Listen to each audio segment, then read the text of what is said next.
Welcome, everybody, to episode 39 of PT Shop Talk. On today's episode, we talk about continuing education and physical therapy, and is there a higher standard that needs to be set? And we finish with our top 5 Stephen King movies of all time. With me, as always, is Nick Red Rum Doling and Jeremy Get Busy Living or Get Busy Dying Van Klompenberg. Welcome, gentlemen. Good to have you. Welcome. Jeremy, are you getting excited for all these horror movie and scary top 5s coming in? Yep, it's really testing my research skills. It's great. It's my favorite time of the year. It does. It's fun. It's fun. I've been doing a little walk back through the Hellraiser movies. Oh yeah, just more online. With the release of that new one that came out. I was gonna say, you dipping your toes in the new one at all? Nah, we don't have Hulu, but it kind of intrigues me to go back, and man, those were some gruesome flicks. Yeah, some of those what are they called? Cenobites? Cenobites. Some of those are ridiculous, like the CD one. Yeah. And oh man, they're meant to be like a little humorous, but man, the rest of it's such a dark theme, and but cool exploration of like hell and like what like your pleasures drive you to do some really dumb stuff. Yeah, so for sure. Yeah, it's been nice just looking through some research on these Stephen King movies and just seeing all the horror movies coming out. I was like, such a good time. Such a pleasure. Yeah. That one, Smile's been dominating the box office, I understand. Yeah, a lot of people are talking about that one. Looks pretty good. You gonna go see that one, Jer? Nope. You like to Smile. Seems right up your alley. Just don't watch the trailer. Got a feeling there. Oh, actually, I did see that trailer, right? It overtakes people's bodies, and then they have that creepy smile, and then kill you. Yeah. Seems like the plot right there in a nutshell. Yeah. You could have wrote it. I don't need to go. I've already seen the movie. Yeah. Did we cover this before? But like, what's your scariest like movie that you could think of off the top of your head? I think The Shining is right up there for me. That was a creepy movie. Creepy. Yeah. Yeah. Okay. Like to this day, that's the one that still sticks out. That's the one, huh? You seen one in like the last 5 years? Movies. Like, say, have you watched a scary movie in the last 5 years where you're like, ooh, the chills? Hey, gotta cover some eyes. We watch a fair amount of true crime stuff, so like that stuff would be, that'd be the most scary stuff, I would say. Are you an eye cover? Do you cover your eyes? Tough it out, yeah? Or do you just leave? I'd probably leave, but I'll cover my eyes. I'm not afraid to cover my eyes. Yeah, that's Like I said, I watched the trailer again for Dahmer, like after we talked about it, and that to me looks scarier than anything on my list right now. I haven't seen it. Amy watched it already. And she said it was like a weird. She's like, it was kind of a crazy take on it because it was almost like, in a way, they were like justifying what he did. How you apologetic maybe for him. Maybe? Yeah. So that seems like a weird person's side to take. Sounds like his mom. Like they went into like the story of his mom, and she was abusing drugs and things like that. So it's like kind of like, oh well, that's why he was how he was. I'm sure that's why he had these fetishes and wanted to eat people afterwards. Yeah, as Angela Lansbury would say. He didn't know any better. Know any better. Yeah. No one ever told me it was wrong. I mean, I guess you can go with that excuse. I think that's such a funny cop-out too when people try to blame parents who are like ultra strict, and they're like, oh, it was reflexic, they were lashing out. I'm like, I don't know if that's a good rational like reason for that, especially when you're kind of trained wrong from right or whatever. But I guess at least to this point, I'm not a sociopathic murderer. But give it time. Still young, man. More. You don't hear a lot of like. It more. You don't haven't hear a seen it, lot of Jeremy? old Yeah. murderers, I guess. Like, not a lot of dudes picking it up in their retirement. I don't know, Jeremy. They said- What's your stat? We cross paths with a serial killer, what, 39 times in our lives or something? Something like that. It's crazy. But how many of them And are they- over the age of 65? Maybe half. That's a good question. We need a RCT to find that out. Yeah, I feel like Yeah, I haven't see if heard of a they'll fill out their geriatric survey. serial killer in forever. You know, they were kind of, I don't know if did they catch the guy in California? They were kind of teasing that there might be a serial killer out there. Crazy. Oh, Yeah, it's been a while. that's life. I don't remember the Yeah, last man. manhunt we've had. The sniper guy, and was that a duo? Washington sniper, you guys remember that? Washington State? Yeah, this was just on NPR on the 5th, a week ago. Oh, Police have Oh. linked several shootings to a possible serial killer in Stockton, California. yeah, there was a guy a couple years back too, around the wildfire stuff. When a couple years ago there were some wildfires and there was a guy. Maybe it's the same guy. shooting, Yeah, down in Southern Cal or wherever those wildfires were.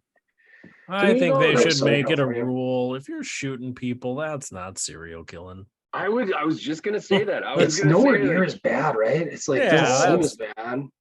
That's pretty weak. Like if you're gonna be like, oh yeah, I'm like the badass serial killer. I've shot like 15 people.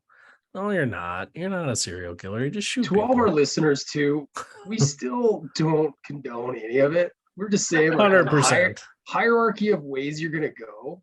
I guess getting shots like way above what Jeffrey Dahmer was doing. Yeah, Yeah, I'd agree.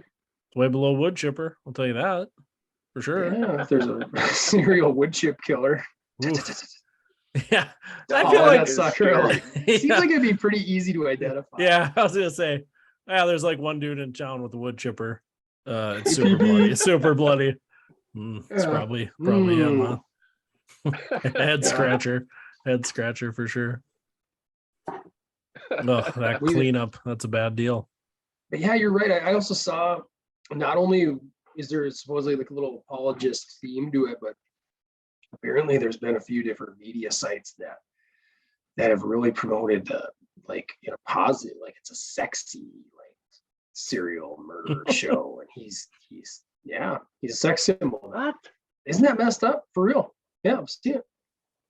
Yeah. My God, we living in messed up times Yeah. too. Everybody Living a weird world. everybody for shifted sure. so far into like the anti-hero type, like, it's like, I don't know, right's wrong, wrong's right. It's pretty weird. Yeah, Yeah, it is. I can't get behind that. No. No, Right. I don't Don't see see it. it. Don't see Yeah. it, but it's out there. Go ahead, Google it. Try it, like Dahmer sex symbol or whatever. either. You'll probably find a few different like whatever op-eds on it. I mean, I get it. Like Yeah. Ted was Ted Bundy, right? He was kind of a sex symbol. Like, wasn't Bundy the gals Yeah. liked? Yeah, Yeah, and there was he all was these women attractive, right? who were like, oh, there's no way he's guilty. Look at him. And there's actual archive video footage of women being interviewed saying that. Yeah. I mean, I don't think anybody said that about Jeffrey Dahmer. yeah, this is more a lot of hindsight too. I mean, we're talking like 30 years later after a movie, and people are like, well, the character in the movie is sexy. Evan Peters is just too cute, too scrumptious. It's like, what the hell? Yeah, I mean, Evan Peters is an all right looking guy, but not when he's dressed like Jeffrey Dahmer. I feel like that doesn't help his sex appeal. It's also already became very meme worthy too, which is kind of fun. Like every time there's something really awful to watch on TV, there's a meme of him like standing next to it. Because there's a scene in the show, I guess. But yeah, Spoiler alert. yeah, yeah. spoiler. Now I don't even need to see it. Don't even need to watch it because I know there's a scene with a TV. Yeah, I probably won't watch it. I'm not a big true crime guy. Disturbing. I'm on the fence, but I don't mind reading about it for like 5 minutes. There's a human study curiosity nature to it, but I don't know, to watch it. Like, I just empathetic to people. Like, I just imagine he really killed those people. Like, I Yeah. get they're actors, but like in real life, somebody did that to somebody. Yeah. It doesn't sit well with me. I don't like it. yeah, and I don't need the de-vilifying, and And I can understand where this stuff all comes from too, because you don't want to create like even more rampant homophobia because of, his lifestyle that he had. But at the same time, you also don't need to go and defend it or try to come up, reasons to say is why he did it and rationalize it either. And I mean, Ryan Murphy's got kind of a history of, kind of teetering on that line anyways as a producer and writer. So Yeah, that's nothing definitely new. reflection on his lifestyle choices, I would assume, a little bit. Yeah. So So interesting. Yeah. Interesting topic though, staying on the violent train. We were texting about Draymond Green, man, with that right cross. Woo wee, man. Knocking out. What was his name, Jeremy? Who's the guy? Jordan Poole. Jordan Poole. Yeah. Man, that's a kill you punch. I'm not gonna lie. Like, you don't hit a man like that. Like, I don't get it. Like, in Fargo, we've had a few cases of these bar fights that have ended in death. And I have to imagine it's a similar kind of punch. Is that recent?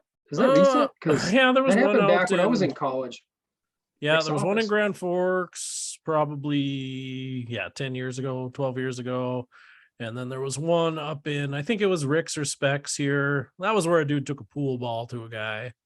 And then there was one out in Horace where the guy, I don't know if he got punched or shoved, but fell back, hit his head, died.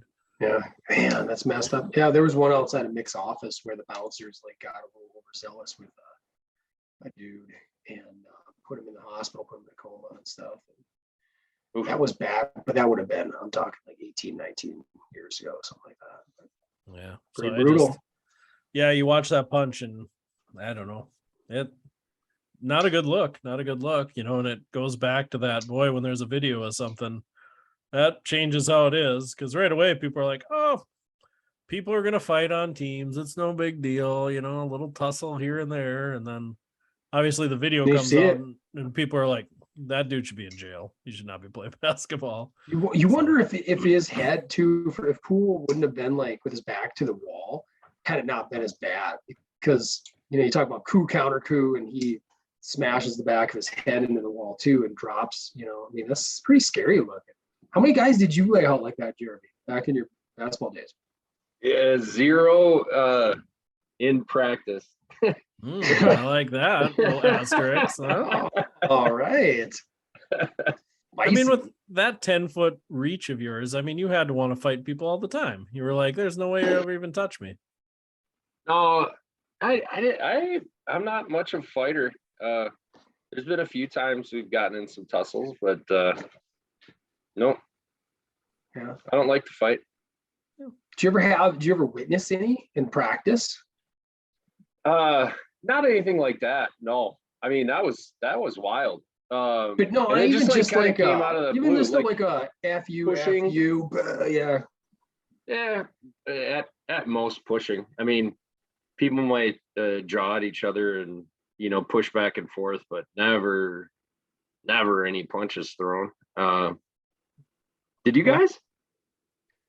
We had a team. We had a couple times. Things just get intense. Yeah.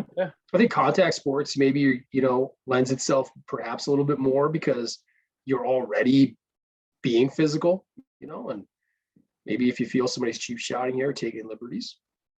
Yeah, I feel like the ones that come off the top of my head where like they went to the ground punching each other probably all started during the school day and carried into the football practice.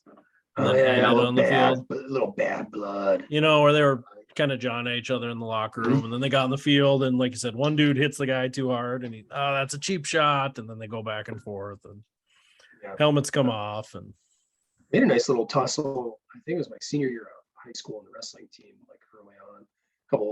Couple of our more, pretty high quality guys were close in weight, so they were going live, and I think, it's like so many times that happens, you don't really see what engaged it or what kicked it off, because you're doing your own thing, you're practicing, and it turned into a big, FU and some punches being like kind of thrown. I don't know if any really connected, but they got pulled apart like really quick.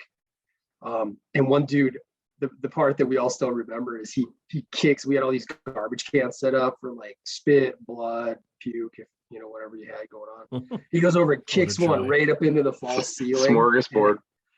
Yeah, it was pretty nasty. But that's like the closest one that came to my mind. But yeah, Casey, we had some in football too. But football fights are freaking stupid because especially if guys have their helmets on. Yeah, what are you gonna do? Hit him in the helmet? Yeah, I had a teammate in college who broke his hand punching somebody from the other team in the helmet. Yeah, Aaron Donald. There you go. Yeah. Now that's a fight. Yeah, we had a fight like during, calisthenics or whatever you want to call it afterwards, where you run until you vomit. They got in the fight then, so it was just shorts, and shirts. I mean, we weren't that weird of a team, but so that was like a real fight. I mean, that was a fist fight. That was a pretty good one. That was probably the best one I can remember. Okay. Yeah. Team bonding during calisthenics in shorts. There you go. Get it out of the system. I was just over there at the PVC water pipe, having the time of my life. Yeah. No, you're not allowed to suck on it, Nick. That's the rule. Let it hit your tongue and fall to the ground. That's refreshing, as they say. It was good. Some of the best water I ever had in the month of August. It does hit a spot, I'll tell you. Yeah. That like smell of pond right underneath you that whole time. Yeah, maybe not. I don't really remember all that. Oh, that smell. Do we say memory, man? Yeah. I mean, what else do we talk about here before we get into the main topic? What else is new with you boys? I got into this argument the other day. You guys ever just eat soup? Like that's your meal is soup? Yes. What? That's ridiculous. Soup is not a meal. Soup's like a salad. Do I prefer a sandwich with it? Yes. Oh, I mean, absolutely. I can't imagine the last time I just had a bowl of soup. All right. What about chili? Well, that's the other argument is chili soup. Chili a soup? Right. Yeah.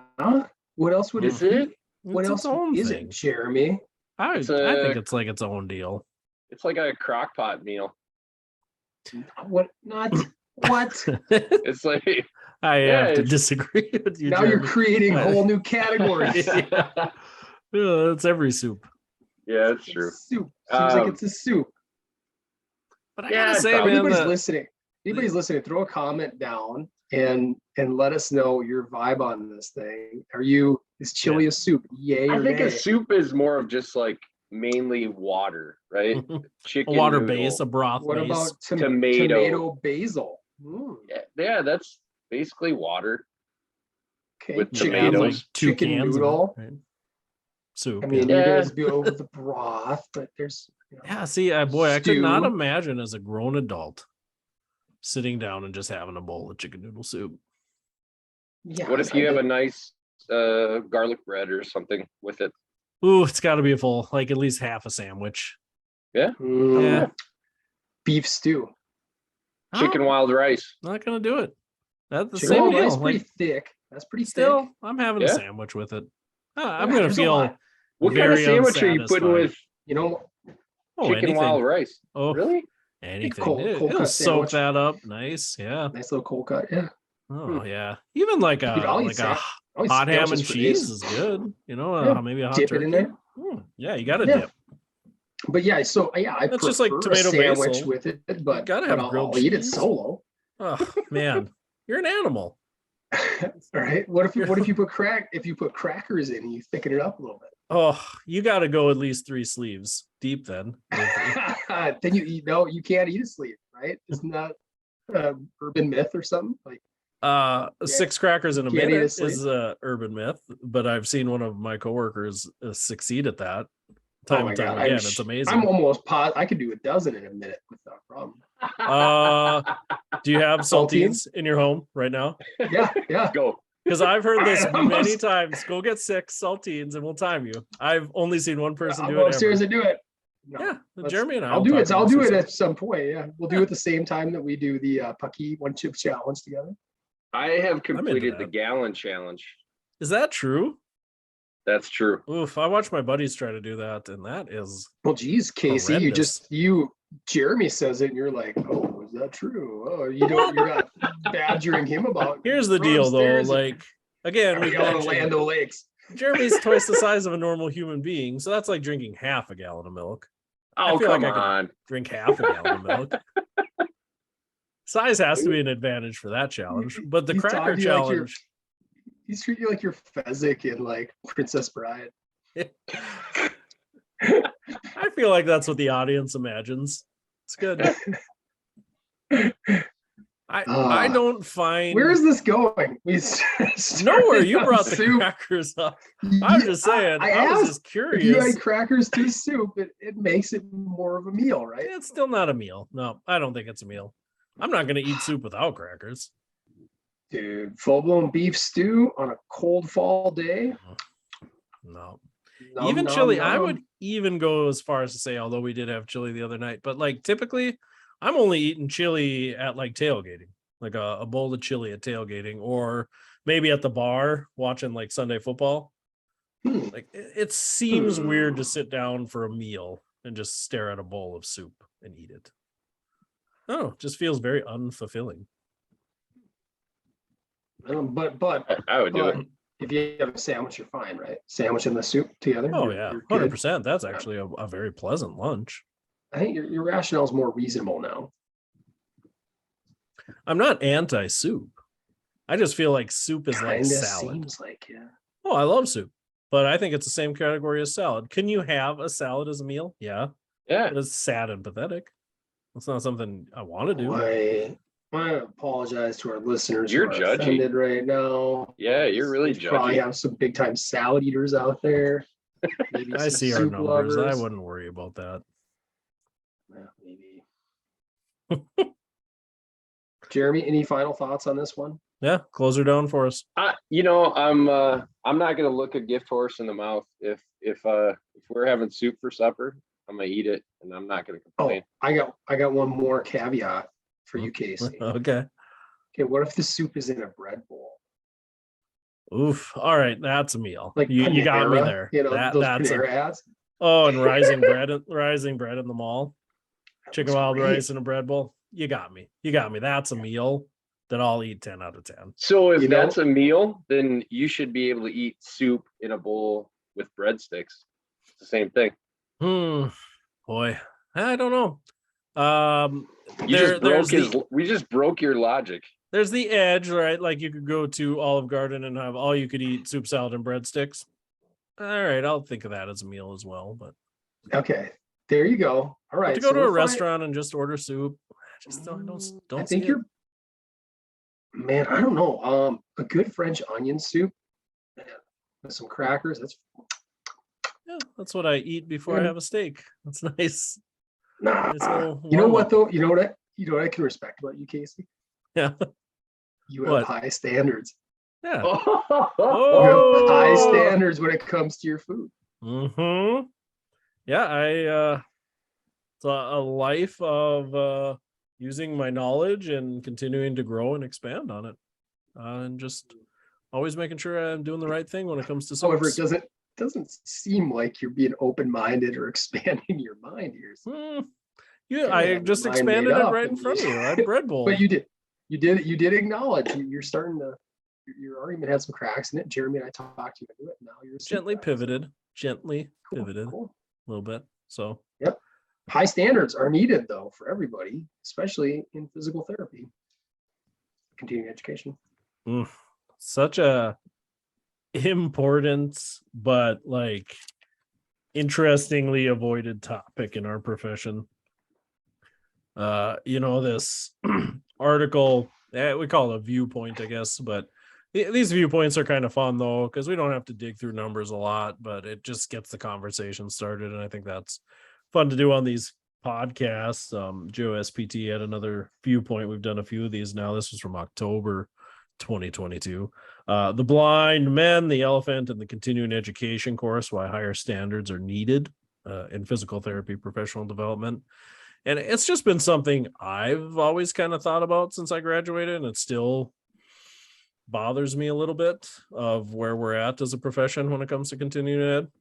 And we can get into the weeds of the article, but I've changed a little bit over time. I was definitely one of those guys that probably 2-3 years in, I thought like residency and fellowship were like maybe where our profession needed to go.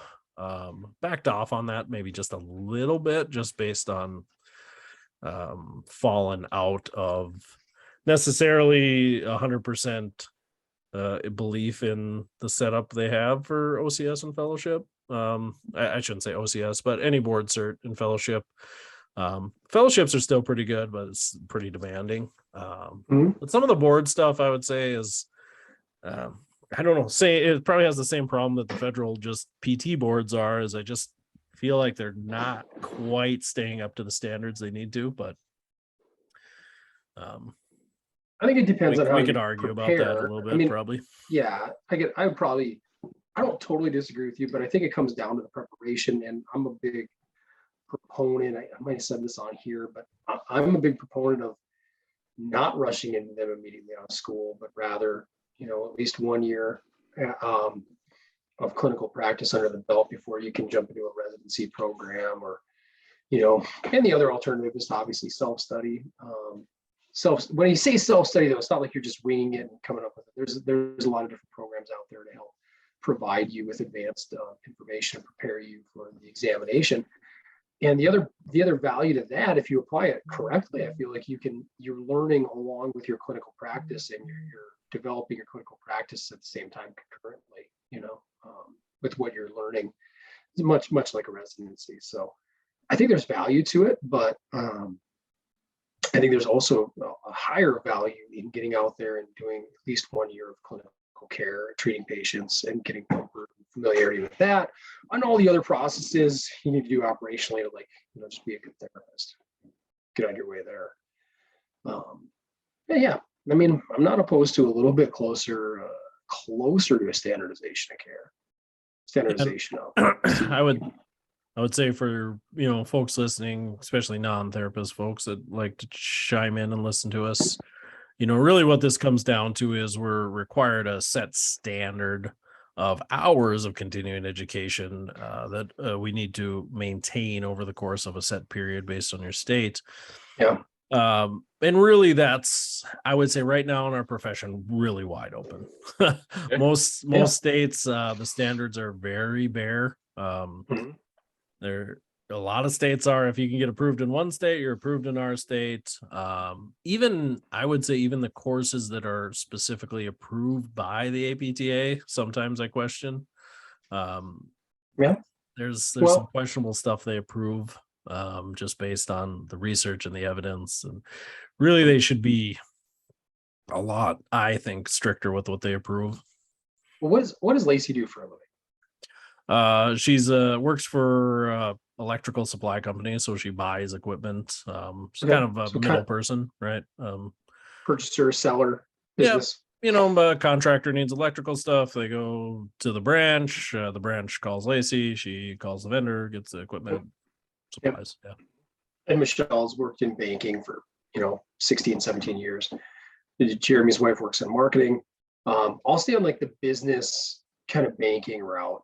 So like you said, we're talking PT, but just for anybody who listens who's not a PT, maybe an analogy would be, let's say you're in the banking industry, you're in business, and you're required, in order to maintain your job, we'll just say, in order to maintain your licensed professional, in order to do that, in order to keep working, you have to go and take 20 extra hours every 2 years of sumptuary con ed. What we see in therapy, when Casey refers to it being broad, diverse, that could be in the world of business. You could go and spend 20 hours listening to the owner of a bakery talk to you about what their business model is and how to be the best baker you could possibly be and how that's the best line. Or it could be something in, say, high-level farm equipment machinery sales, and how to excel at sales in that department. So sales are sales, but at the same time, nowhere near similar, right? Very broad, very diverse. And we kind of see some of the same ways. You're talking about how do you get patients better, right? There's some overlapping things such as like anatomy, physiology, but the approaches can be very, very broad. If And you some of them, believe in those things. yeah, because some things quite a bit out of left field. Yeah. Jeremy, weigh in yourself. Hopefully that just shed a little light, because we could get a little inside on our PT talk, but it is PT shop talk. So No, I agree. I mean, like the first thing that you mentioned, like that everything is so wide open from state to state. Heck, does South Dakota now finally require continuing ed? I believe they did, yes. Like, shoot, like there you didn't even used to, like when I graduated from USD, you didn't even have to maintain your license. I don't believe, unless That's a I'm true story. misremembering that. Nope, you didn't. Nope, that's correct. Because they were I said- afraid that if yeah. we opened our Practice Act in South Dakota, that they would get change it. limited. But Yeah. I also, you know what, Jeremy, though, and this, I do vividly recall one of my internships was at Prairie Rehab, and one of the gentlemen there, who had been on the South Dakota PTA board for, off and on years, I think, he made arguments that weren't dissimilar to us, though. The fact that just it doesn't prove competency. Correct. And their argument, the other thing is, why do we need to advance it forward when you can't prove competency? There's no point to it. Sure. But then, just, I don't know, like that's a pretty loose argument. Like, well, we can't prove it, so we shouldn't try to get better. Right. Yeah. Like, but does requiring it truly make people better? I mean, I'd throw that back at you. Yeah, I would agree. I mean, I think that's the whole point of the article, right? Like, like they gave the example of, utilizing kinesio tape to realign a pelvis. It's like that's approved, right? Like, we know that's not doing anything, but we still let it fly, right? So yeah, it just gets so emotional, right? Like, people get drawn into stuff and, oh man, this is what I'm really passionate about. I'm not passionate about anatomy. I'm not passionate about physiology. I don't care about research, right? Because we can poke holes in everything, but then because of it, it's like, well, we don't really have any standards, right? And I would agree, it is a threat to our profession, because you can go to PT before, right? I use the example of the practice that we took over for out here. Like, it was a PT clinic, but it was like everyone's wrapped head to toe in hot packs for 25 minutes, and then everyone gets ultrasound, and then we might do a few joint mobs and a couple quad sets, and then you get wrapped in cold packs. That was physical therapy, right? What a joy. Yeah. And and they say that in the article that you talk about standards. I mean, we do have some standards, and we've argued the value of practice guidelines and things and how good those really are. But I mean, we are trying to make standards, and the article says, based on research surveys, but less than half of therapists even use that stuff. That's dangerous. I mean, you should at least start there. You should try to strive for best practice, and when that doesn't work, then go ahead and switch up with some things. But it just goes to show where this wild west of continuing ed has just brought our profession to that point where people don't even care that we've gone through and said, this is, Achilles tendon, like, here's all the research and a practice guideline, like, start here. And people are like, nah, just tape it. Like, Yeah. A little frustrating. They talk about the various level, like the low, medium, and high burden solutions, Mm-hmm. And one thing that caught my eye, because we've had these conversations in Big Stone about when you look at the medium burden one, and they would say, to expand our current system, require mentorship hours early in the clinician's career. Hey, we have mentorship programs, we try to do that. Mm-hmm. Okay, but then as you continue to peel the onion back, who's the mentor then? What if that mentor is very out of left field, right? And they're, what if they're a PRI therapist, or what if they're an MFR therapist, or what if they're a residency trained OCS, right? Those are all very different approaches, potentially. But it doesn't help that we still bring in those courses, right? No. We still allow those. We still bring it in. I think he's trying to fan the flames right poking? here, Case. You poking right now, Yeah, Jeremy? Well, I'm just That's saying, not like what you normally do. we talk about that, right? Like we talk about standardization of care, and it's like, oh, well, we could never make that happen, right? And it's like, well, could we never make it? I mean, like this could be a theme, right? Can we not make it happen, or just we don't want to, right? No, Like, and I don't even know if it's that we don't want to. I think that's a small part of it. I think it's Yeah. that we get stuck in the how, Yeah. and we get afraid of change. Yeah. And I think we can make it happen. It's just going to take a little time. Yeah. It takes some work. But when yeah, I we just talk made about it the new way. Yeah. We the can make it levels work. of burden, I think really, this article talks about a wide sweeping change to our profession, and I just don't see that happening. But I do think there's probably some onus on companies like ours, therapist-owned companies, and probably, therapist-run hospital departments in these big hospitals that actually have therapists in high-level positions, really to be probably these catalysts and drivers for some of this change. Because, we can, in some ways, influence a little bit about the direction our therapists go. I don't ever want to necessarily be a therapist that says, no, you can't do these courses. But I do think there is, to Jeremy's point, I don't know if it's we don't want to change or if it's we're afraid of offending therapists that have gone down that road. I think there's some of that too, you Yeah. know. I think the I was bigger- probably guilty of that in a meeting this week where therapists kind of stood on this soapbox about what they believed in, and like I just didn't want to crap on them in front of everybody. I probably should have. I think one of our biggest fears though is more in like, oh, what if we do it and people don't like it or people don't go? I think people, whether they don't like it or they don't attend, I think that's one of the bigger fears. It always comes up. And Casey and I are on this committee, the professional development committee. And I mean, I think it's a substantial piece of putting together the CE, calendar for the upcoming year. It comes down to like, well, how many people do we think would attend, right? That question comes up with every single one of them. Well, how do you ever know that? I mean, but if you got the word out and you could promote it half-assed decent in an ethical, intelligent way, there you go. Yeah, I always just an example we had is like back-to-back weeks in Fargo. Not for our company, but they had continuing education for myofascial release, and then the next week the board put on continuing education for imaging because that was something that got pushed through that we could order imaging. Like 85 people took the myofascial course and like 30 people took the imaging course. It's just interesting, because it's like there's some drivers, and I'm not saying imaging has great research, but like this is like where practice is kind of heading. You fight for these things, but then 85. it was something like that. Yeah. Where do you even put them all? That wasn't like the Holiday Inn. It's like that many that you had to like go to the Holiday Inn. Just to see John Barnes. I don't even think he was there. It wasn't John Barnes. Yeah. Gosh. It was one of his underlings. So, But it's just talk tough. onus. But you talk onus, like the state board brought that in.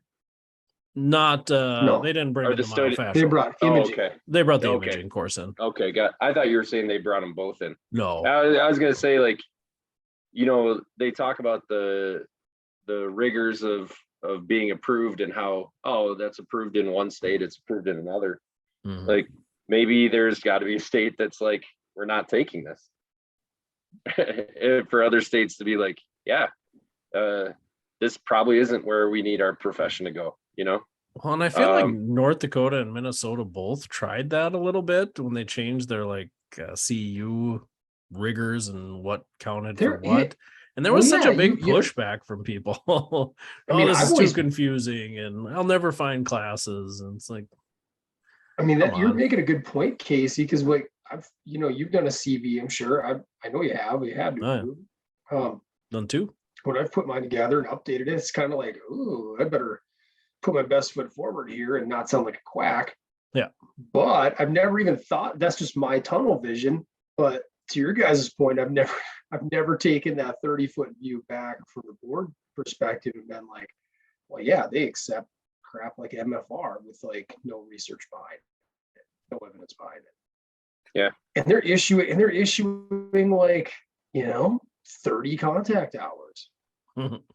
Yeah, it's interesting when you apply for that when Nick talks about CVUs and stuff. That's just Nick and I both taught courses, and you have to apply to the board to get it approved. And I think it's something like 5 or 10 sources you need to have, really, not to get approved, but that's what they require as a minimum. And that's so simple.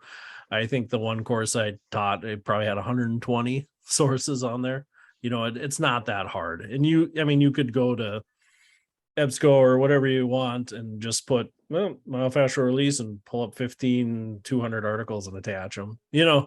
There's nothing that says I read all those articles. I mean, that's crappy to say. You hope they do, but And that's a bummer. Am I, because that's right. We did the ones together, the spine ones together. Yep. And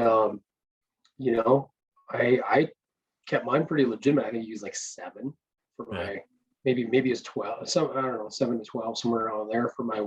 I'm not sure. 1 hour component 20 something maybe. Yeah. So very interesting though. I mean, again, I've never really thought about what that's like when they receive. Maybe they just get bombarded with all this information, and it's like anything else. They just get a butt ton of info from MFR, and they're like, okay, approved, just move on. Well, yeah, it's so hard to wade through all that stuff. One of the guys I teach with, he always talks about that, when he gets an article that we talk about our biases, right? Maybe doesn't fall under his bias. So then he goes through like the references when they refer to an article, he'll go into that article then. And he's like, and like 50-60% of the time, it doesn't even line up. It was an article about this, but what they're pulling isn't really even proving their point. It's just, well, I need a source, unless you're directly quoting something, you can be pretty gray on that. You could have whatever you wanted. You're so right on that. You could put whatever bullet you want, and then you put your reference behind it. And how many people are going to double check and verify that? Or the whole, let's say it's a 17-page article, and they kind of thumb through. I would every argue one of them. No one, right? You'd maybe go, number 2, you go back and it's like, manual therapy for spine pain. Boom. Okay. It seems like a legit source. But then you go into the article and it's like not even talking about what you're talking about. Yeah. So it's tough. I mean, it's hard to blame the board, but in some times I think we're going to put money and things into creating this stuff and our dues and all that stuff. Maybe courses do just need to be approved federally. I think of that when I read this. I don't know if they specifically talked about it, but it would be nice to require like at least certain amount of high level CEUs for everybody. Like the board will only approve just the best of the best courses. Like they really have to have their research done, and you really need to take 8 hours of these every year. Like the rest of your stuff, go ahead, because they talk about that. There should be some ability for therapists to take novel courses, right? Because we can't just say, well, you can't ever study anything that's not new or that hasn't been researched, because like that stagnates you too. If you say, well, I found this and seems like it works, and well, you can't go to his course, you can't figure it out because we haven't had enough research to prove it works. So you don't want to completely push it aside, but I think it'd be nice if they had certain levels of quality. Like you can take a garbage course if you want, but it better only be 4 to 6 of your hours can be a garbage course. I shouldn't say garbage, but a course that really doesn't have a lot of quality. Your bias is showing, Casey. Zip. So we keep saying MFR. Is there anything else you guys could think of? Like what do you feel like, whether it's been you yourself, staff that you've worked with, what would you immediately, put into question and say, this should not be approved? Oh, I don't want to get me in trouble. No, I think how are you in trouble? No. You're Lacey gonna get upset about this? Yeah, my 2 listeners. Wanda's gonna get mad at me again. Just at you, yeah. And again, I don't think, and just like I said, I don't think anything should necessarily not be approved, but it does like I said, I think I get a lot of therapists that want to do a lot of taping courses.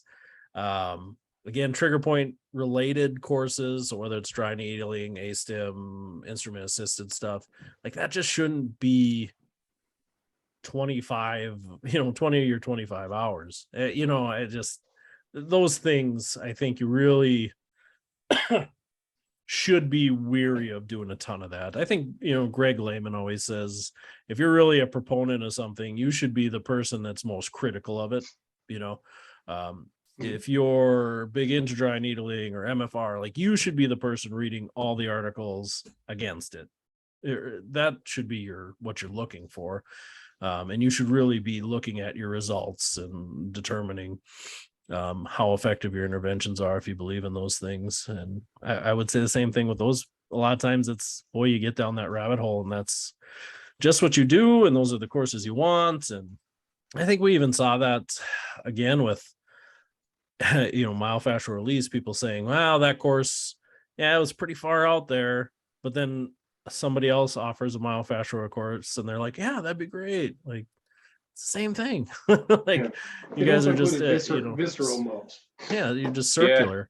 So it's just interesting. You get your blinders on, and we're all guilty of it.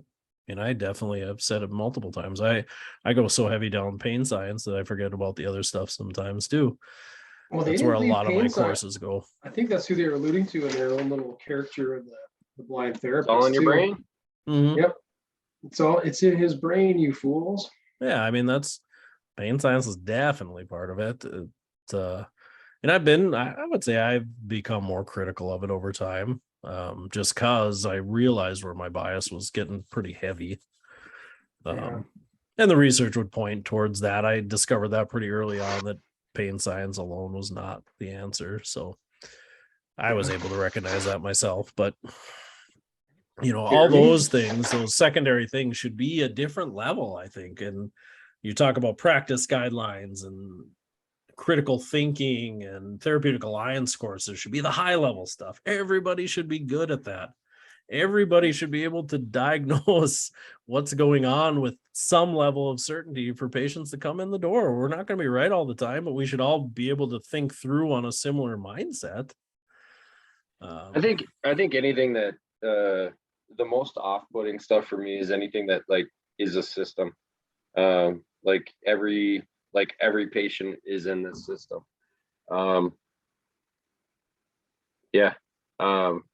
And you can, it's just like why, so why obvious. Is that in your opinion?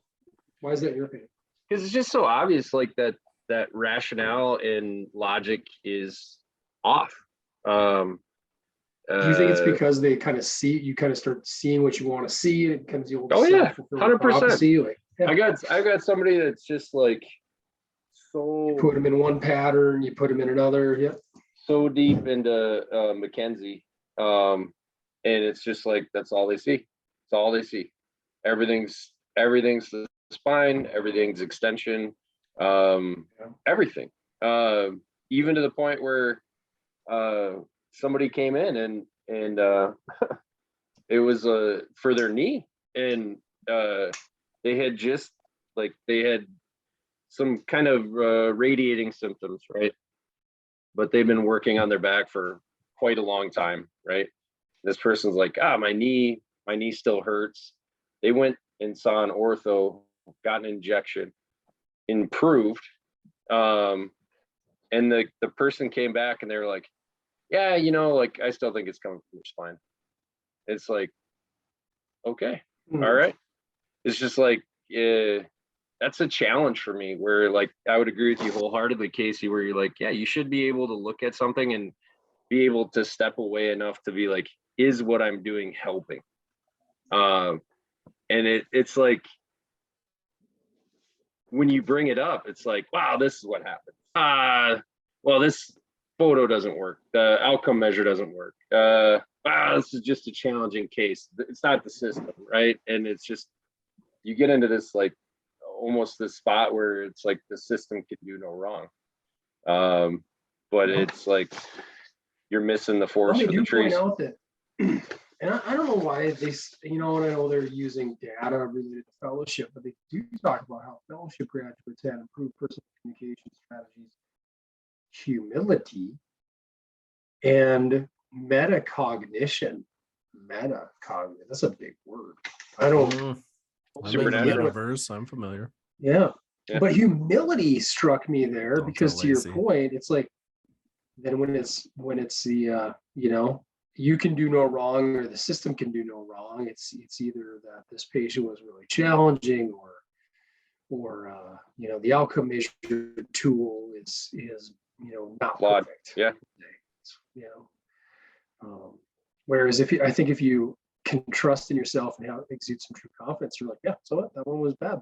The other 95% of mine, I can live with. But More it's accurate representation of what I do. it's like I think it's some of the Dunning-Kruger though, right? Like you get out of school, like you're flying high, I passed my boards, I know everything, I'm gonna change the world, but your actual expertise is so small, right? And then you get into practice for a while and they call it the valley of despair, right? Like I know nothing. You're like, well, that's not true either. I don't know everything. I don't know nothing. But then over time where you actually find that true path to like saying like, hey, I don't know what I don't know, but I'm learning. I'm getting better. I'm integrating what I'm learning into the process. Yeah. And you're not rupturing the therapeutic relationship, which we talked about a few weeks ago, right? Well, and to build on that too, Jeremy, when you talk about that, know everything, know nothing, and then land in the middle eventually, I think that's something too I wish continuing ed would address more. When we talk about quality of classes, I wish there was more support or push to have therapists do the simple things correctly. And what I mean is like we all go through PT school and we learn all this information, then we get out and we find our niche and we find what works for us and we keep building on that. But so many therapists don't go back and go, all right, here's the basics again. Am I doing the basics right? I just don't think there's a lot of push on that. It seems like as you get into your career, you just keep wanting to like sharpen what you're already good at, fine tune that, or pick up something completely new, right? Like, oh, okay, whatever I'm doing is not working. I need something completely new. And there's just not that like, hey, you've been out 3 years. Maybe it's time to just take a basic shoulder course again or a basic neck course again. Some of the information's changed and I bet you've forgotten some of it.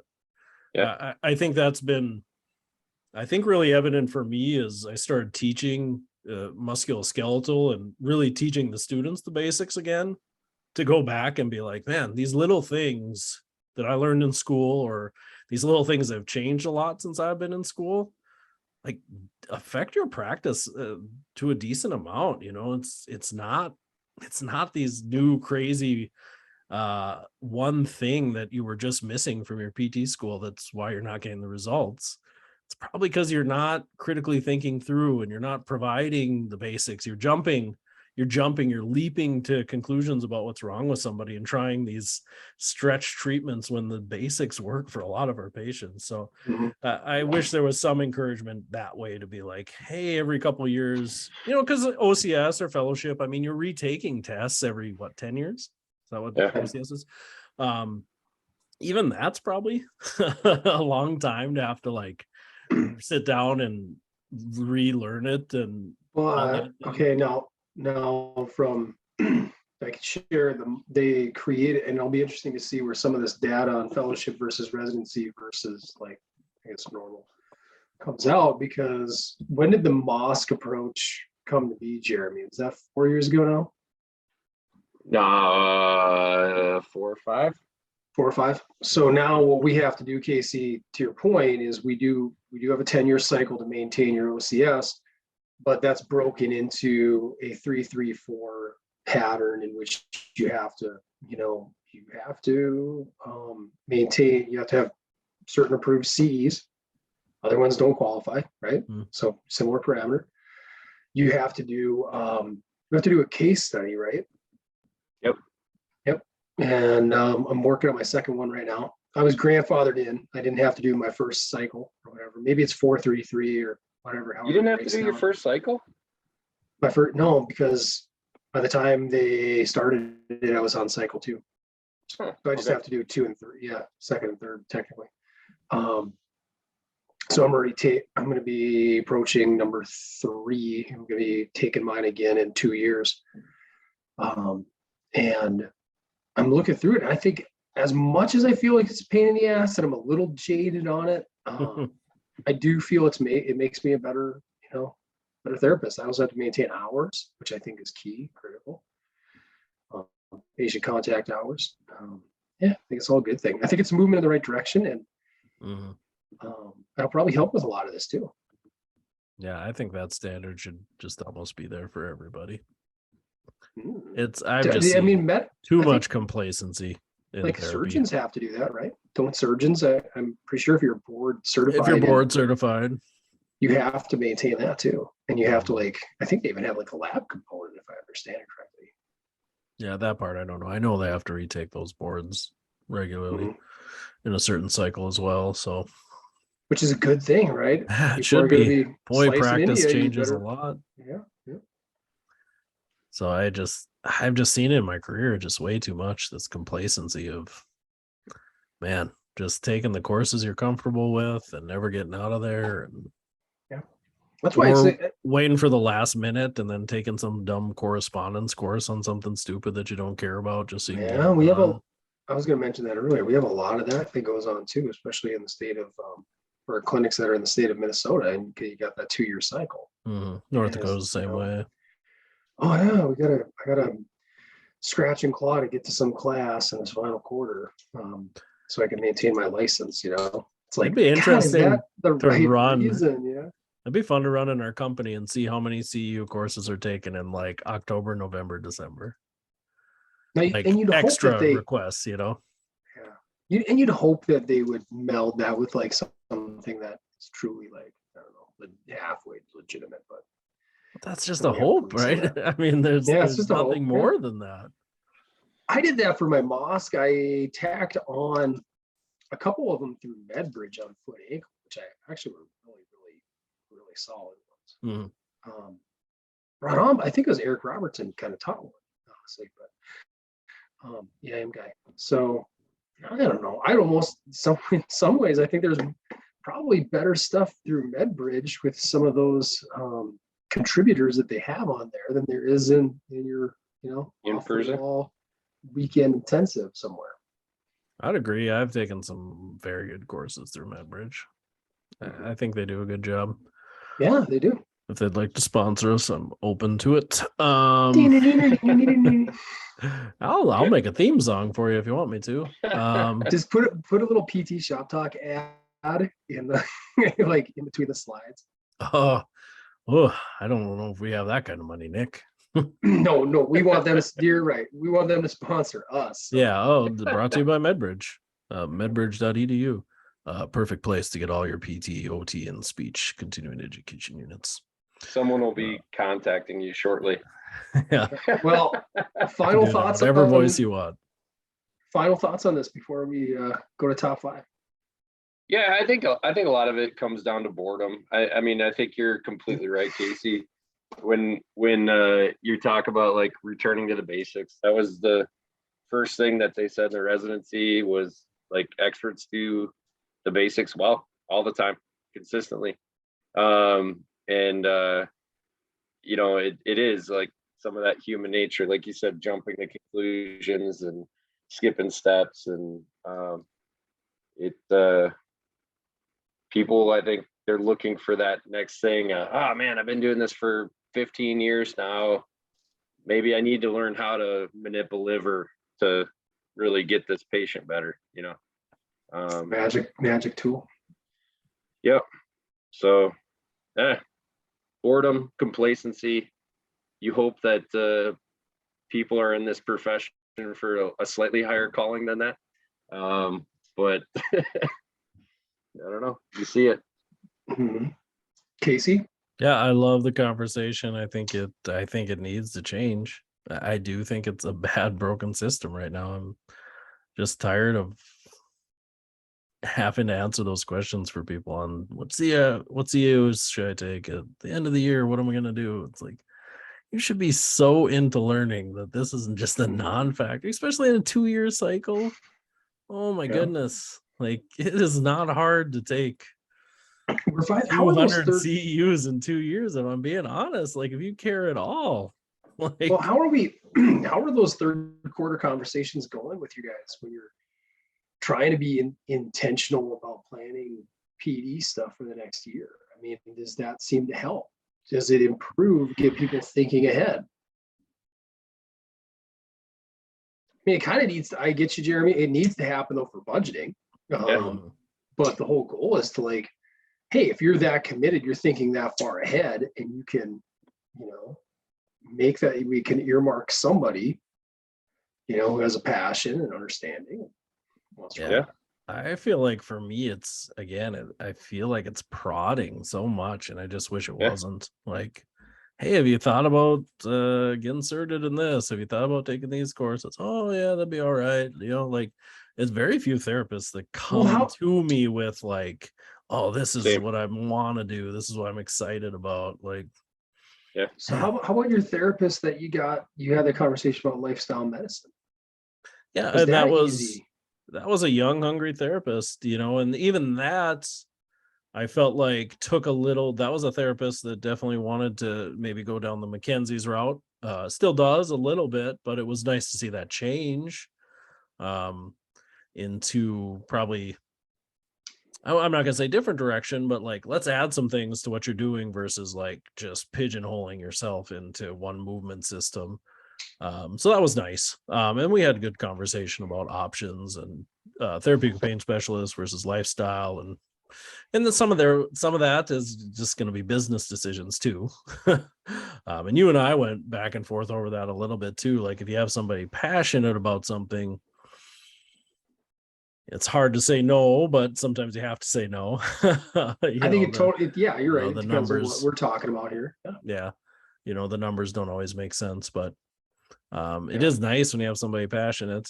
And that comes and goes in waves with people too, but it does feel like on the whole, it's a lot of prodding and a lot of continually asking. And have you thought about, oh yeah, I'm going to check into it. Hey, next quarter, did you remember look into that's that? Coming up?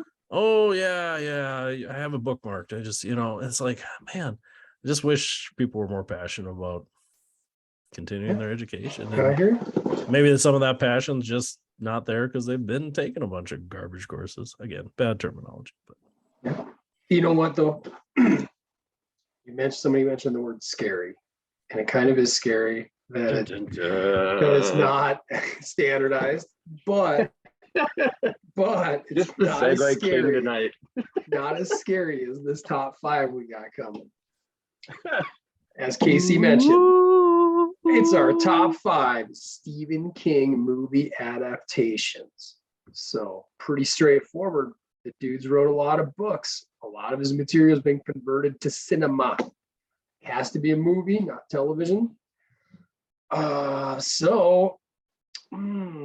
Oh, Casey's got some eyewear on.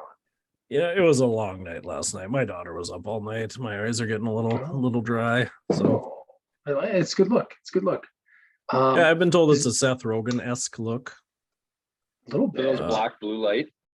Yeah, blue lights, yellow. I can't actually see anything, Jeremy. It blocks vision completely. I'm in the metaverse right now. Yeah, these are my VR goggles. Yeah. Who said that? Is it Bruce? You got little Seth Rogen, is it Bruce Valanche? Okay, yeah. I like that from VH1 fame. Yeah. Well, who would like to go first? I prefer Seth Rogen if we're gonna choose. I know, that's why I threw in Bruce Valanche, so that you and Wanda could be pissed at me. Oh no. She's turning a leaf. She's starting to appreciate you, Nick. This is where if we had a real producer, we would, like, for the YouTube audience, we would have a picture of Bruce Valanche up there. Oh yeah. And we'd all be chuckling. Oh, come on. That's almost hurtful. Bruce Valanche. Well, Jeremy, do you want to go first? Because you're so self-effacing about this list. I can. I'll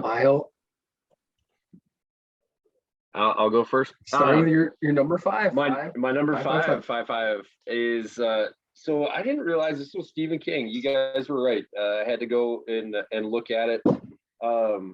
This was my fifth, the most recent. Are we gonna get some music? There it is. That's it's even more hurtful now that I pulled it up. That's not nice. We're just having some fun. Nice. Boy.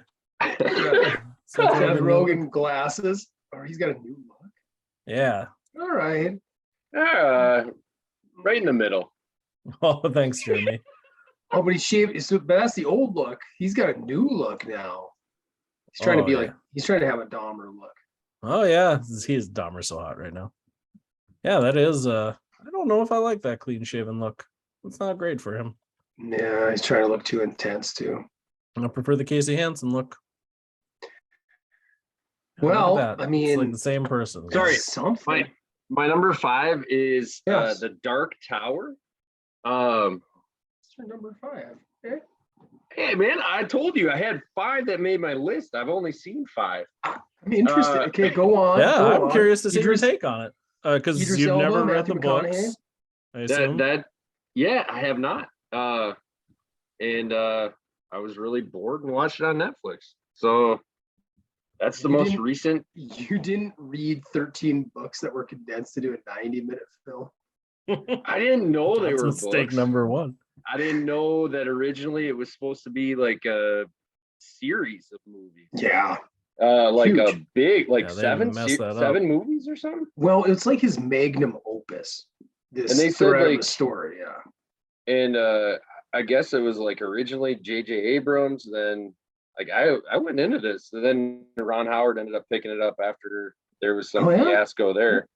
So yeah, interesting story. I mean, actually, now that I know there would be 13 books, like it'd probably be a pretty good series to read.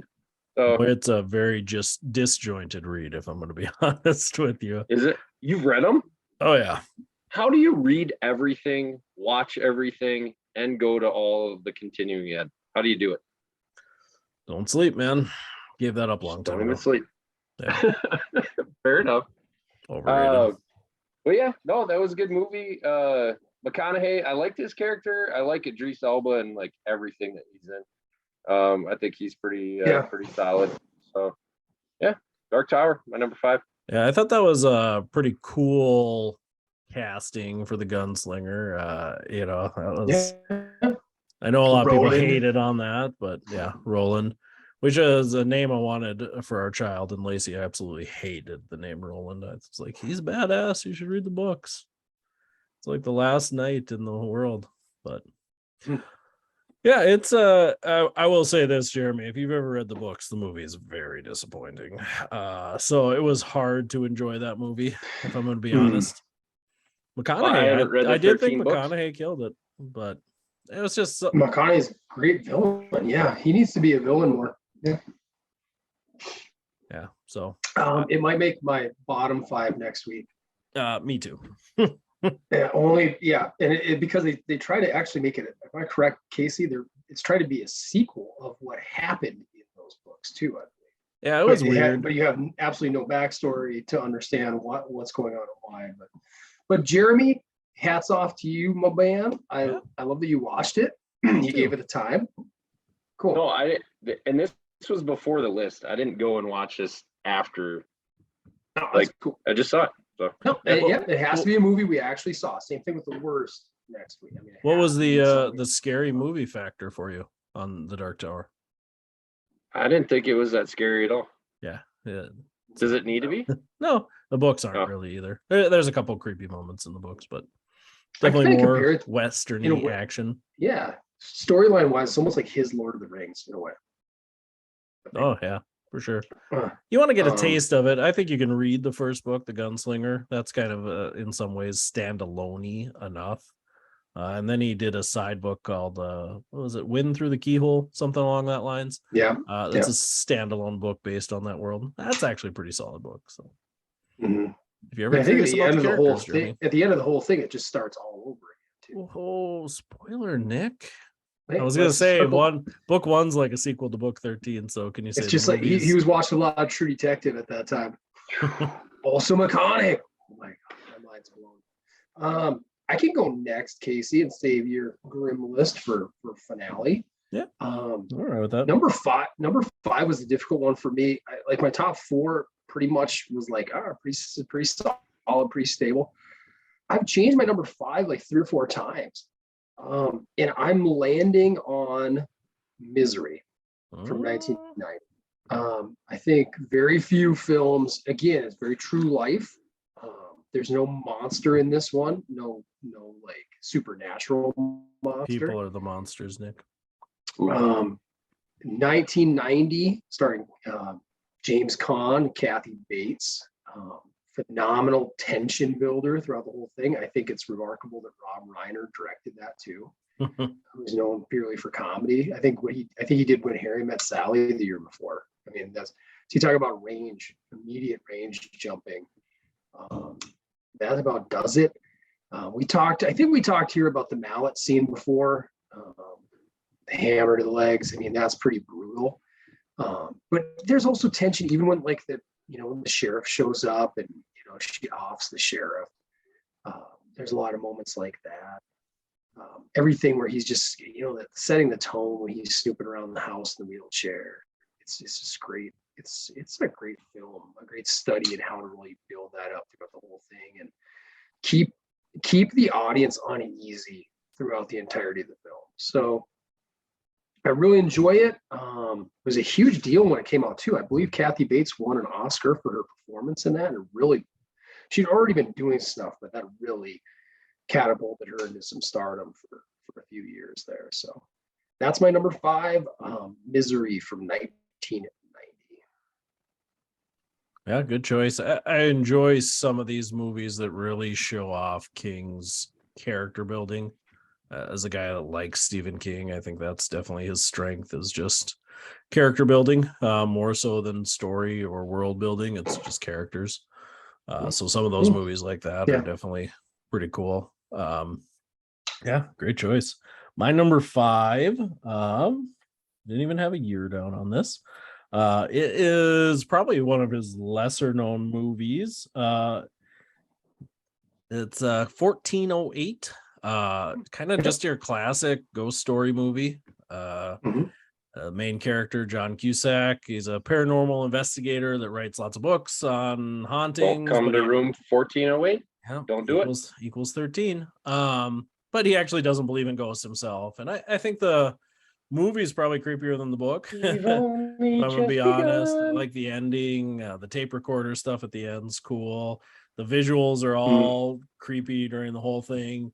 It's very horror by numbers. It is pretty predictable, but it's still an enjoyable movie. And I was creeped out the whole time. It did a good, just constant hour and 20 minutes of creepy or whatever it is. So very good. Yeah, that's based on a short story from the 2002 collection, Everything's Eventual. So fun aside, he has a few chapters in this book on his book on writing. If you read that book, it's pretty cool. So he just kind of wrote something together to show how a story would evolve in that book, and then he ended up turning it into a story. So it's kind of a writing exercise that became a book for him, or a short story. Very good movie too. I remember being very, very, I don't know, pleasantly surprised by how good it was. Yeah, same with me. I had pretty low expectations going in. Yeah. John Cusack was really good. He just it was pretty much him by himself that whole movie. Very Nick Cage-esque fall into insanity. So very good choice in itself. J-Bone. Yeah. Quattro. I'm not even joking. That is my number 4 is room 1408. And the biggest thing that sticks for me, like the carpenters throughout, like when he first gets into that room and we've only just begun. And it just like when he's starting to, try to stay in that room for that hour. And it just gives me the shivers like when I hear that. Anytime I hear that after the fact, it's just and that like that feeling right there is why I hate scary movies. Like that feeling. Okay. That's why I love them. Dread, right? Dread is like one of the terms. Like I don't know if I'd say dread or like impending doom or like impending bad stuff is like, I don't know. It's like that anxiety of what bad is going to happen. And that's why I don't like it. Dread is what that's called. Is it? You could Google that. I'm going to define dread. Yeah, go ahead. Dictionary. You don't even need the Urban Dictionary for that. You can just regular old,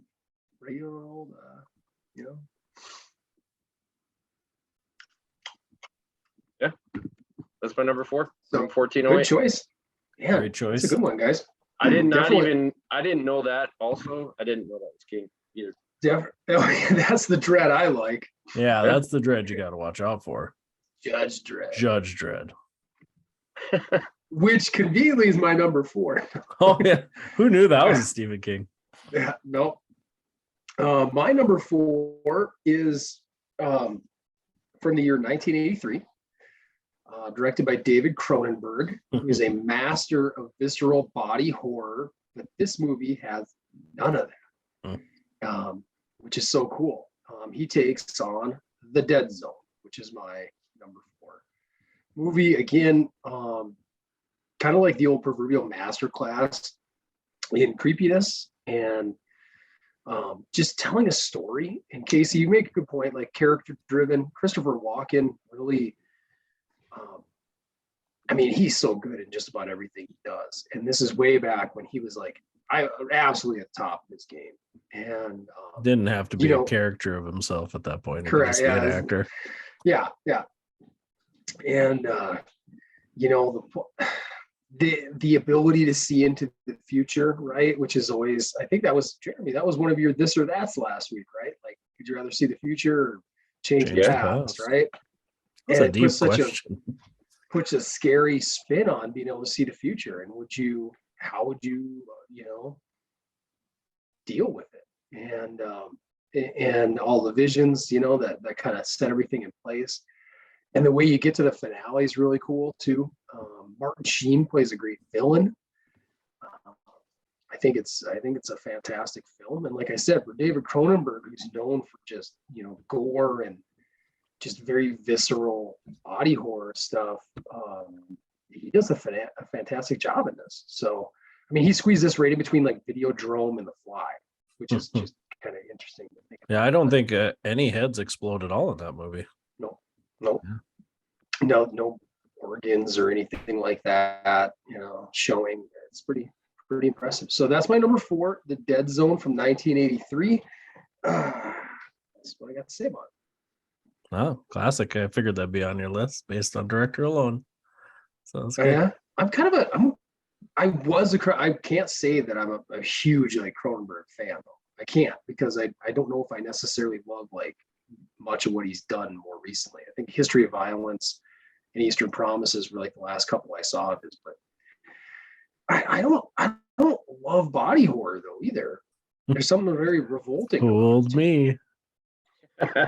Like I said, it's just a difference between being scared by it, which made The Fly made my scary list and all those scenes versus enjoying it. It's almost like, but and I've watched it for. Don't worry, it's because of your past. It's my past, justifiable. Yeah. My parents were so conservative. It's historic. It's historic. Justifiable. Yeah, but there's been documentaries that I love watching documentaries on horror movies, and they talk about psychology too. And there is that factor. Like I call it people who watch the Saw movies too. But there is a phenomenon about not being able to look away, right? Like it's so revolting and so crazy. I can look away. Yeah, and strong power.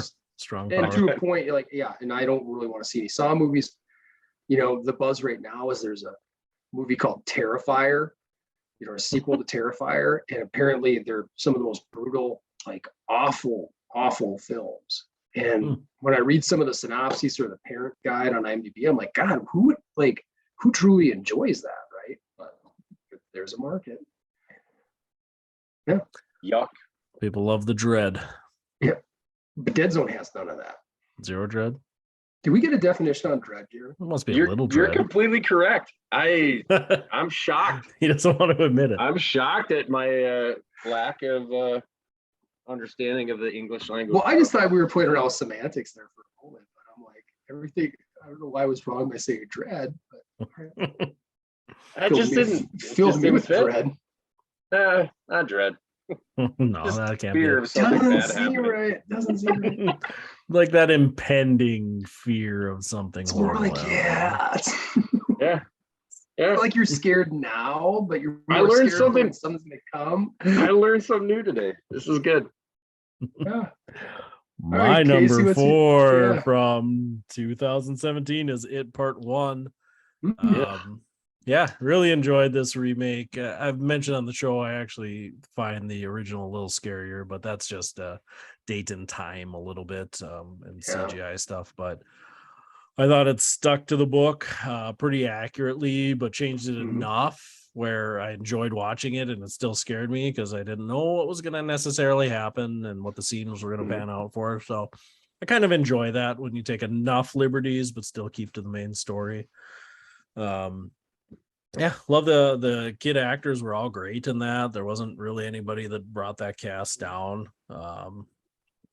Pennywise pretty creepy. Bill Skarsgård does a good job there. Yeah. So Yeah, great job. yeah, the visuals, it's a beautiful movie. It's creepy the whole way through. So yeah, it's and I say this on this list, I've read, I went back on my Goodreads list. I've read 24 Stephen King books, probably, roughly around there. And not many Stephen King books have I read and watched movies and vice versa. I just don't have much desire to do both. If I've seen the movie, I don't want to read the book. If I read the book, I don't want to see the movie. Interesting. But this one seems to, for whatever reason, probably because I saw it as a kid and I really wanted to go back and read it as an adult because the book was supposedly so superior. And then this adaptation came out after I read the book, and yeah, just very pleasantly. And I've watched it a couple times just because I enjoy it. I think it's a good movie, not just scary movie. It's a good movie. Classic face your fears story.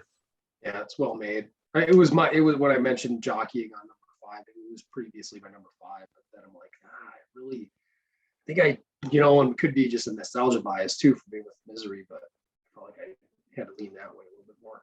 Yeah, it's good, well made movie. Yeah. Andy Muschietti? Is that how you say his name? The director. Offhand, I don't know. Yeah, but he did a good job. Did a fantastic job. Jeremy, what's your number 3?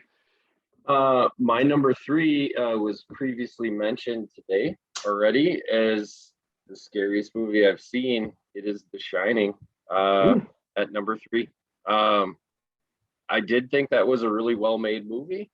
Again, I think just kind of creepy as they, like you said, talking character building as they move through the story and they go up and and he's typing his manuscript, and like, to me, that it's just eerie when they pick it up, right? And it's just all work and no play, like in manuscript form throughout, and then just like his breakdown is crazy. And God, like I hate thinking about it. Like when they're coming through the bathroom door, like the here's Johnny moment. I'm like, that feeling right there too. Like I can't imagine having somebody coming at me trying to kill me, and like they're just like breaking down a door with an axe. Just a creepy movie. So, and I think the time frame, to me, like there's something creepy about movies made in the 80s period. I think so, like versus like you're talking about it right now. I think the older retro movies are creepier for some reason. I don't know why. Do you guys, I agree with you. Do you think it's the use of so much more practical effect rather than CGI? Like it feels more real that way? I don't know. Think they were better at building tension or telling a story? Probably probably better at building tension and telling a story because they didn't have the ability, right? Like now you can just have just smashing effects for anything. I mean, it's even wild when you go back and watch movies like Independence Day or something like that, and you look at the, like, at the time you're like, oh my gosh, the special effects are amazing, and you look back now and it's just like, that was trash, compared to what they can do in Avengers film or something like that. So Yeah, I think there's just more authenticity to those old movies. It sounds weird to say because you look at it, the movie is dirty but polished, right? I mean, you still have these beautiful actors with perfect clothes and everything's where it should be. Everything still looks perfect. Where those old movies in the 70s and 80s just dirty. felt real. Yeah, they were just dirty. When you look at Jack's clothes in that movie, I mean, they don't fit him well. It looks like he pulled them out of his own closet. I think just that authenticity to it. The hotel looked like you're just in the hotel. It wasn't like a set made for a movie. I think there's they filmed it. that. I mean, they did it all on site, right? They didn't build a soundstage. I think I'll speak on that more because couldn't segue any better. That's my number 3, Shining, 1980. 8.4 on IMDb, my highest rated one. Obviously, I think there's probably a lot of viewer bias on that too, just because of reputation and stuff like that. But I was gonna say the only, I can shift the conversation a little differently though. But Stanley Kubrick made that movie, right? And he's like an all-time absolute great one. And there's some really cool documentaries about how they made that and how he, like Shelley Duvall, he drove her insane. To get those scenes out of her. He would literally make her do hundreds of takes till she was losing her mind and just pissed. Broke. Yeah. And he would go around and tell the cast, like, don't talk to her. I want her to be as isolated as possible because that's the performance we need out of her, And apparently the only one he didn't have to mess with was Nicholson because he was just Jack Nicholson. He just turn it on and off. Yeah. But even the boy, even Danny, like he, did different things like in terms of isolation to a kid, a child actor, to be like, no, nobody really talked to him, nobody really be nice to him for this day because we want him to have this set. We want him to really feel like, or for it to come out in the film that he's feeling alone, he's feeling isolated, he's feeling sad, withdrawn, whatever. It's pretty awesome. Yeah, Jeremy, you nailed it. Great, amazing atmosphere. I don't think there's better atmosphere than that.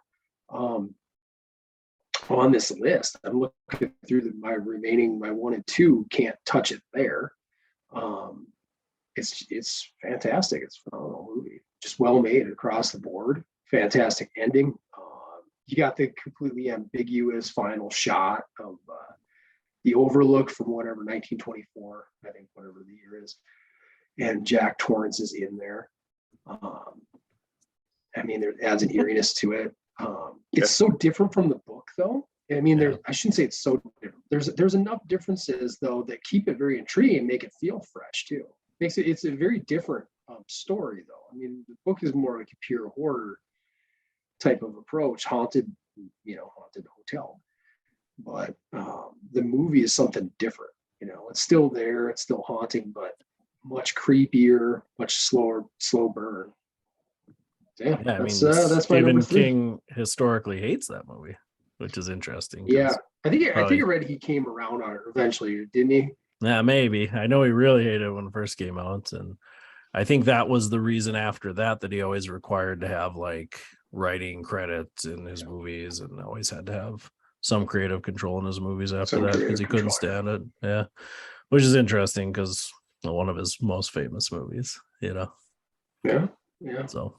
2 very different visionaries, who did some amazing work. But, yeah, I suppose creative types are going to clash like that, though. My number 3, based on the 1982 book The Body, from 1986, is Stand By Me. Just a great story. Talk about child actors. Historically, I hate child actors. I think they typically ruin movies unless they're really geared correctly. But this cast of young actors actually were all awesome. Corey Feldman's probably the worst of them, but he was a good child actor. He was good back then, yeah.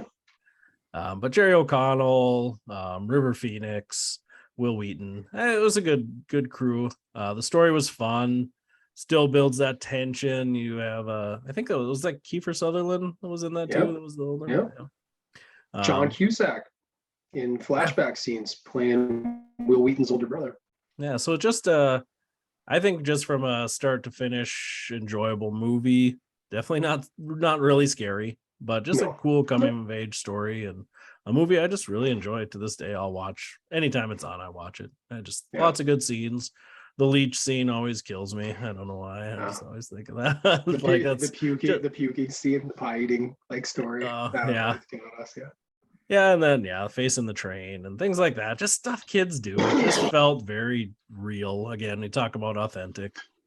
Just seemed like you and your friends at that age, like, let's go find a body. You do dumb stuff like that. And yeah, it's fun movie. We never found bodies, Jeremy. That's maybe where are the raccoons? Yeah. So let's find some dead raccoons. That's my number 3. Stand by me. Jeremy, we're on the top 2s. All right, my number 2. Man, again, this is a terrible list for me. I didn't know like any of these were Stephen King. So judge me, and that's okay. I'm not judging. I'm just excited. I've enjoyed your list. Hanging on every word you're saying. My number 2 is The Green Mile. I gotta put this as like, I don't know, maybe his second most famous movie ever. I would guess, but that's on my limited knowledge. But Michael Clark Duncan, like what a character. Tom Hanks is like, that's when he was kind of right in his prime too. I think it came out late 90s. Got an 8.6 on IMDb, but kind of that crazy like look back. You get the time period thing too of he's African American accused of raping 2 kids, and you go through that and you have the whole kind of supernatural component to it, but then also like the gosh, did he really do it? And maybe what I would consider some of that social component that would have been very real at that time as well. So really, really great story. That's my number 2. It's awesome. Definitely on my short list. Yeah, great choice. Yeah, probably right on the edge of my list. Yeah, loved it. Yeah, I think it's a great movie, but I always feel like it always felt like a second-rate Shawshank to me. So it always just sat a little lower. But that's why it's second and not number 1. Foreshadowing. Okay. I was wondering about that too, because Shawshank has notoriously been for a while was like the number 1 movie on IMDb and all that, but it's not on my list. If I'm being honest, like movies that I truly like enjoy and watch, I'm not saying it's a very good movie, very good, but it didn't make mine. There's certain stuff in there that I just don't want to see again either. But my number 2. So we talked, and this couldn't have segued any better, because when we were talking about The Shining, we talked about 2 different like visionaries coming together and or not coming together and really disagreeing on an approach. Well, I think in this case, I think it's the director that makes the source material much, much better, especially since the source material involved is very ridiculous and very hokey. It is also from 1983. It is Christine. That's directed by John Carpenter. And it's a premise that is so ridiculous. And it's from like a possessed car. And you're like, this is such a dumb idea. However, and I remember loving it. I really enjoyed it as a kid. And all my friends, we all liked it.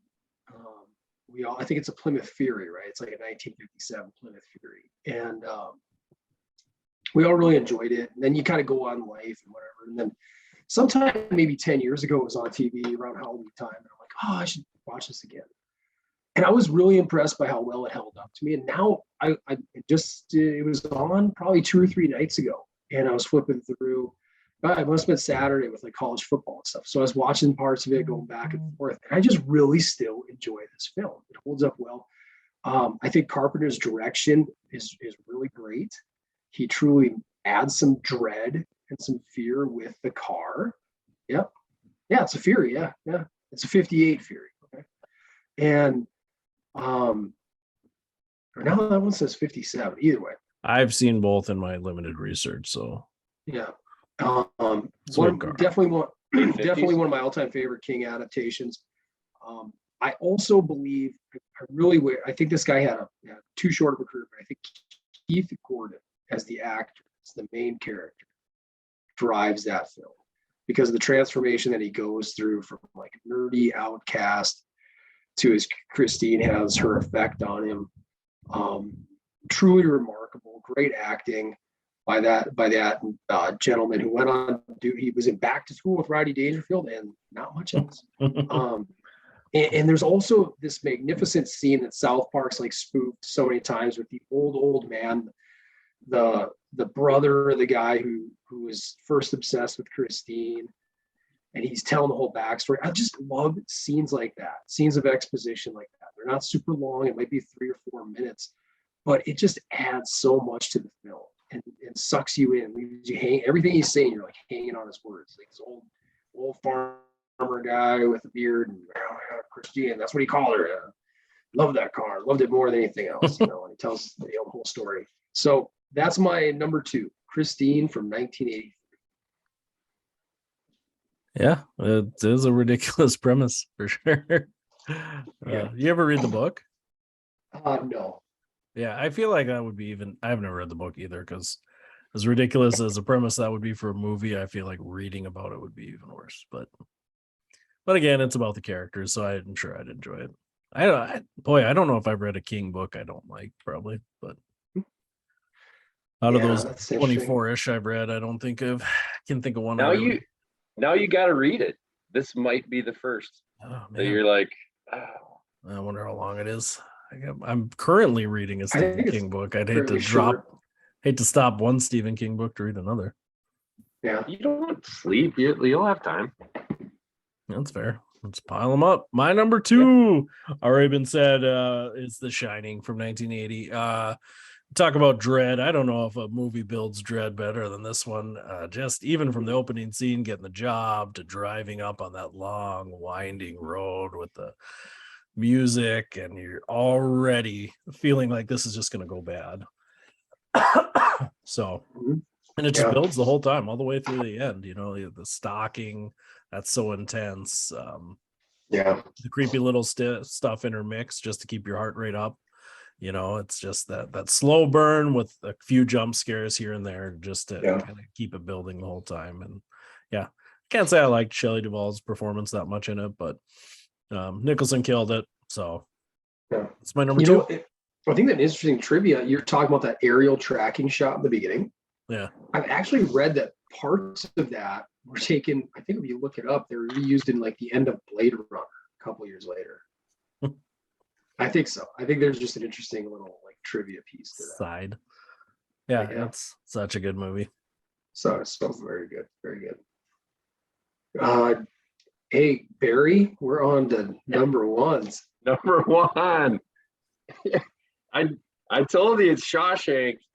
You're lucky that it wasn't all 5 of them.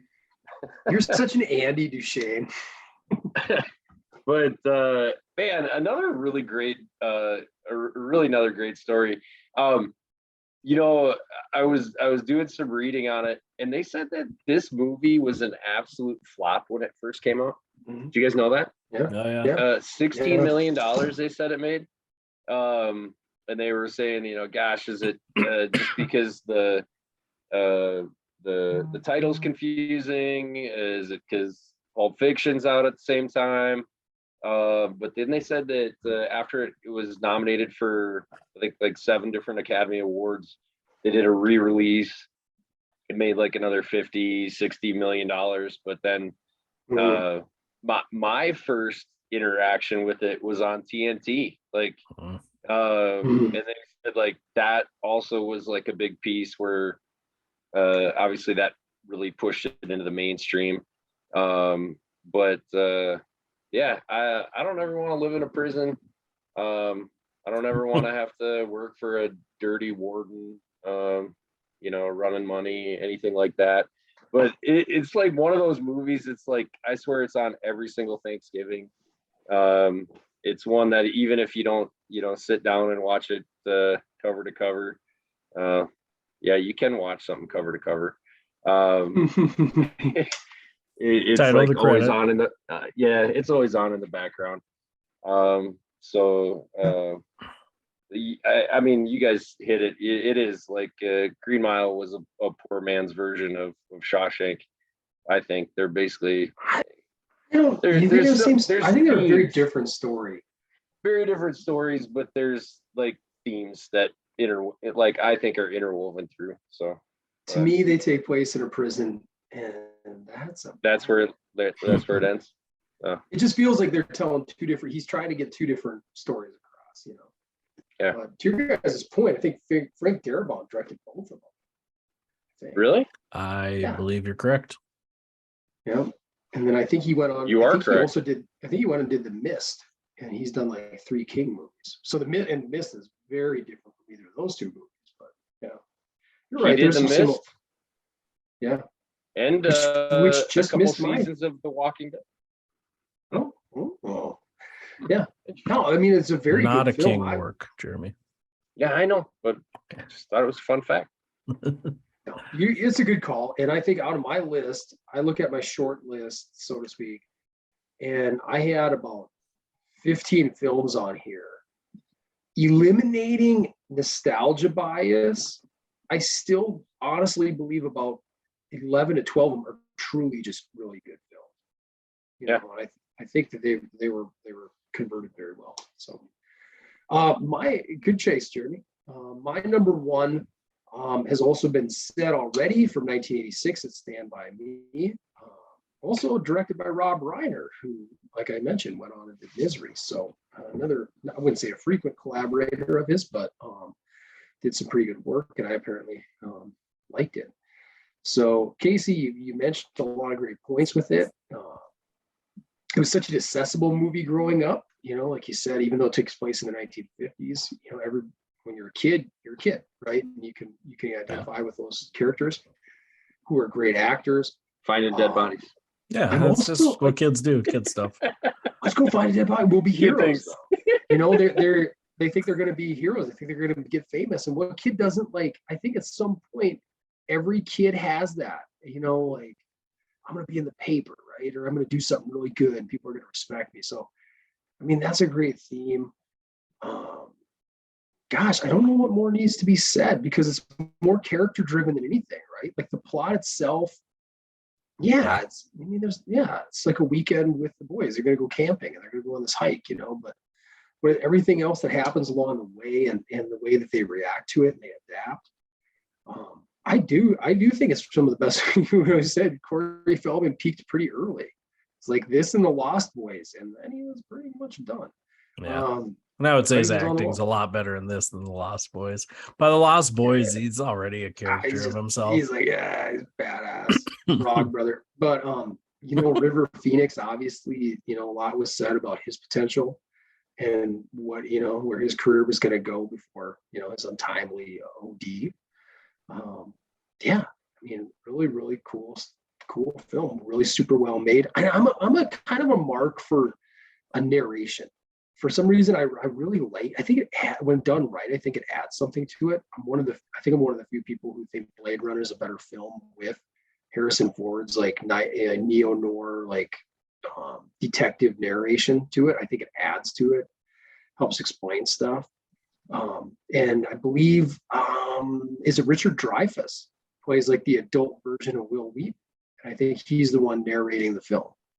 So I think I don't know. I have a soft spot for that stuff. So there's my number one, Stand By Me from 1986.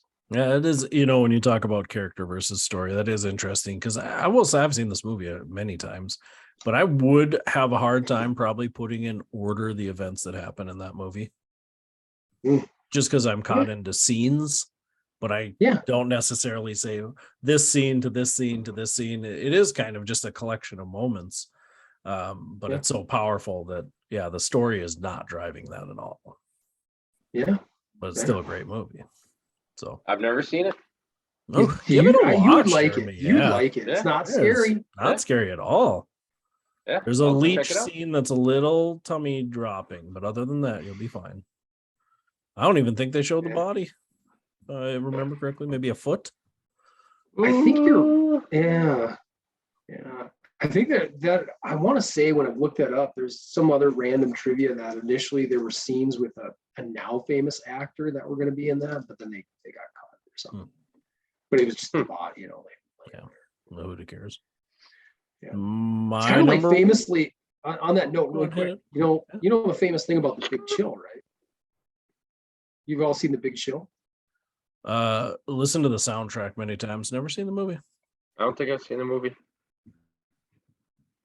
Sorry. Yeah, 1983, like big, ensemble cast film. Yeah, familiar with the movie for sure. I had the unique trivia thing. Kevin Costner, before he was a big star, plays the dude who died, and the only acting he had in this entire film is his hand. There's like a shot of his hand when he's in the casket, and then like he's in a suit or whatever, so it's his body, but you never see his face or anything like that. But that's Kevin Costner before he was famous. So yeah. All That is scenes a showing fun his trivia. face were cut. are you talking about Big Chill? Yeah. Pretty neat, huh? Yeah. What That's a wild. burn. What a burn. My number one already been said. For me, it's Shawshank too. If I'm honest with myself, I just love this movie. Be honest with Wouldn't yourself. matter if it's a King book or not. I mean, that has nothing to do with it. This movie is definitely one of the best movies. There's very few scenes in this movie that don't just knock it out of the park from start to finish. So that's my number one. I think Jeremy said all I need to say about it. Just a very enjoyable movie. Ending. Well, and everyone's seen it. and- Everybody's seen that movie at least 10 times. I will say I've never had the desire to own this movie because it's on so often. Yeah. I've never owned Shawshank Redemption. I never did either. Yeah. But I love it. It's great. One of my favorite movies. So. It's a movie that I totally respect. It's a very well made movie, but like I would never buy it, and I would never go out of my way to like choose it to stream. But if it's on TV, I will stop and watch it. Yeah. Yeah. I think that's a how byproduct it of seeing it so much. Well, for me, like again, it's not a highly enjoyable film. If you watch it, it's a good film. It's well made, it's engrossing, pulls you in, but like, yeah, there's stuff in there that you're just kind of like, God, this is so like, I don't know, dark in its own way. And you're like, and most of it is not uplifting, but it makes the end, I think what it does, it makes that ending so uplifting. Yeah. So you don't appreciate the finale unless you go through the journey, right? Yeah. Now we're getting the deep. journey. Yeah. Now we're getting deep. Yeah. Puke it in the sewage drain. Quite the journey there. Yeah. 39th episode. We're on to 40 next week. We're doing it, huh? Turning 40. Man. Yeah. Know them aches and pains coming up. Thanks for listening, everybody. Episode 39. As always, hit us up at ptshoptalk@gmail. Follow us on Facebook at PT Shop Talk. Check us out on Twitter, PT Shop Talk 1. I don't know why I had to put a 1 at the end. I think I made a keystroke error, but that's what it is.